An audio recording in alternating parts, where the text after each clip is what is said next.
risco até de colapso. Especialistas acreditam que, no atual ritmo, em pouco tempo, o país não vai ter mais recursos para investimentos. E nós vamos comer uma fatia de picanha com uma gordurinha passada na farinha e tomar uma porra de uma cerveja gelada. O governo federal bloqueou nessa semana 332 milhões de reais da educação. Se você vai no supermercado aí em Salvador e você desconfia que tal produto está caro, você não compra. Em 1500, Portugal descobriu o Brasil. Primeiro encontrou o pau-brasil, que era madeira para tingir tecidos. Depois encontrou o ouro, muito ouro. Tanto que entre os séculos 16 e 18, o Brasil produziu metade de todo o ouro extraído no mundo inteiro. Toneladas e toneladas de ouro e diamantes saindo de Minas Gerais. Riqueza suficiente para financiar a Revolução Industrial Inglesa e dinheiro para construir impérios. Mas nada disso ficou aqui. Hoje, o Brasil é a 9ª maior economia do mundo. Tem o maior território da América do Sul, recursos naturais sem fim e água doce em abundância, além das terras férteis. E mesmo assim nunca virou potência. Mas por quê? A resposta não está no recurso, está em algo muito mais sombrio. O Brasil foi desenhado para ser explorado, não para ser próspero. E isso moldou tudo que veio depois. Em 1789, um grupo de brasileiros liderados por Tiradentes planejou declarar independência de Portugal e criar uma república.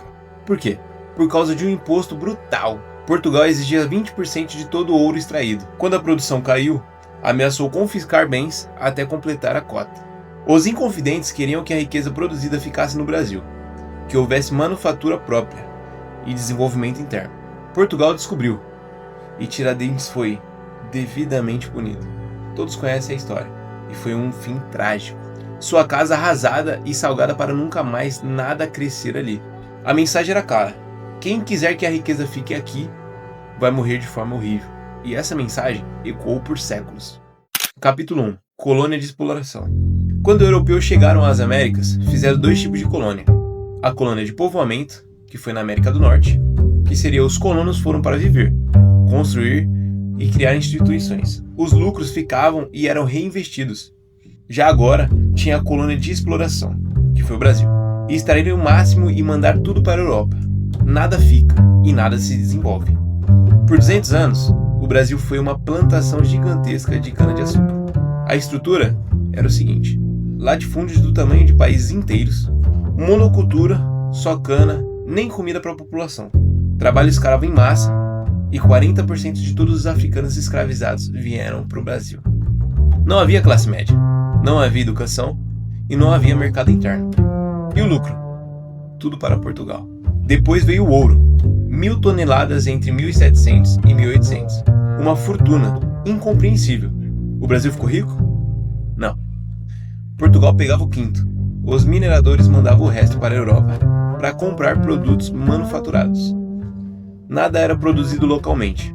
Quando o ouro acabou, por volta de 1760, o Brasil entrou numa crise brutal, que durou quase século.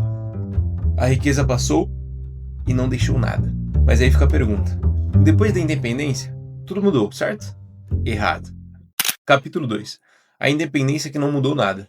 Enquanto colônias espanholas travavam guerras sangrentas de independência, o Brasil fez algo bizarro. Manteve a monarquia. Dom Pedro I, filho do rei de Portugal, declarou a independência do próprio pai. Não houve guerra, não houve revolução e não houve mudança de estrutura. Os mesmos senhores de terra continuaram no poder, a mesma economia de exploração, e a escravidão continuou por mais 66 anos. O Brasil foi o último país das Américas a abolir. Depois do ouro veio o café. Mesma estrutura. Latifúndios, monocultura, trabalho escravo, depois semi-escravo, o lucro concentrado, dependência total do mercado externo. E o pior, Portugal proibiu a industrialização no Brasil, por decreto. Um documento de 1785 mandou fechar todas as manufaturas, exceto os tecidos grosseiros para escravos. Por quê? Para manter o Brasil como mercado cativo. Só podia exportar matéria-prima, importar produtos manufaturados. Mesmo depois da independência, as elites não queriam industrialização. Queriam manter o sistema que as deixava rica. Quando a Europa e os Estados Unidos passaram pela Revolução Industrial, No século XIX, o Brasil continuava agrário, escravizado e atrasado. Até que veio a crise de 1929 e o Brasil foi forçado a mudar. Capítulo 3. A industrialização tardia e o milagre. Getúlio Vargas, em 1930, percebeu: o Brasil não pode continuar dependendo de café. Criou a política de substituição de importações. O intuito: proteger indústrias nacionais com tarifas, criação de crédito subsidiado e estatais. CSN, Vale e Petrobras nasceram assim. Funcionou? Sim, parcialmente, mas criou 3 problemas. 1. Concentração. Indústria só no eixo Rio-São Paulo. Até hoje, o Sudeste produz 50% do PIB com menos da metade da população. 2. Dependência tecnológica. Importava máquinas, equipamentos, know-how. O Brasil virou país de montagem, não de criação. 3. Custo Brasil. Para proteger a indústria, criaram-se impostos altíssimos, burocracia absurda e infraestruturas precárias. Hoje o custo Brasil representa 1,7 trilhões por ano. 20% do PIB jogado fora em ineficiência. Nos anos 1960 e 70, a ditadura militar criou o milagre econômico. O Brasil cresceu 10% ao ano, construiu rodovias, hidrelétricas gigantescas e a Transamazônica. Mas tudo foi financiado com dívida externa. A dívida explodiu de 3 bilhões em 1964 para 100 bilhões em 1984. Aí veio 1979, crise do petróleo. Juros internacionais dispararam, o Brasil não conseguia mais pagar. A década de 1980 virou década perdida. Inflação de 80% ao mês e 5 planos econômicos fracassados. Toda a riqueza do milagre evaporou. E o Brasil caiu numa armadilha a qual nunca mais saiu. Capítulo 4. A armadilha da renda média. Países pobres crescem rápido no começo da industrialização. Saem da pobreza para a renda média. Mas quando tentam dar o próximo salto, de renda média para alta, travam. Por quê? Porque não conseguem competir nem com países pobres, que a mão de obra é barata, e nem com países ricos, que a tecnologia é superior. O Brasil está preso nessa armadilha desde 1980. A China e a Coreia do Sul escaparam. Investiram pesado em educação, tecnologia e exportação de alto valor agregado. O Brasil continua exportando commodities. Em 2024, mais de 50% das exportações são soja, minério, petróleo bruto e carne. A mesma lógica do Brasil colônia, só muda o produto. E por que continua travado? E na verdade, nós temos 5 razões estruturais para isso. 1. Desigualdade brutal. Os 10% mais ricos ganham 13 vezes mais que os 40% mais pobres. Herança direta de estrutura colonial. 2. Educação medíocre. No PISA, o Brasil fica entre os últimos. Só 5% dos brasileiros interpretam textos complexos. Sem educação, não há inovação. 3. Infraestrutura precária. 60% do transporte é rodoviário, o mais caro. Custo logístico 2 a 3 vezes maior que países desenvolvidos. 4. Instabilidade institucional. Cada governo muda tudo.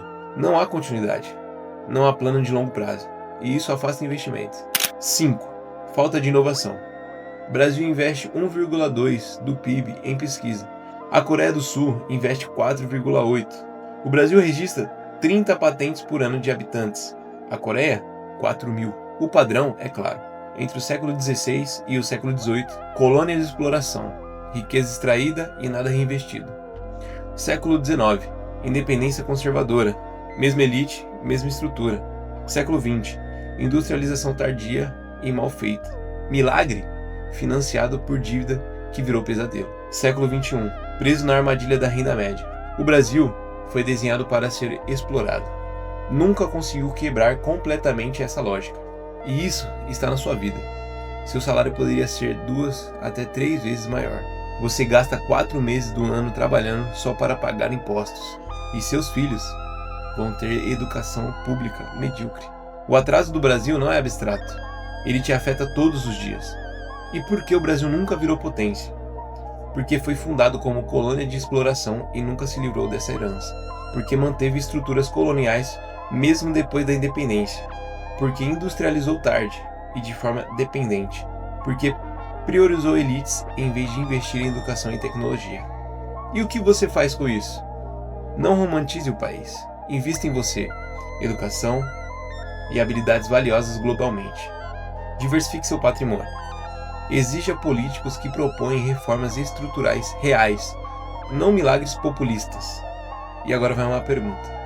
O Brasil ainda pode escapar da armadilha ou estamos condenados a ser eternamente o país do futuro?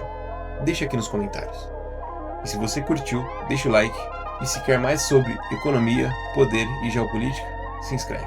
E até a próxima.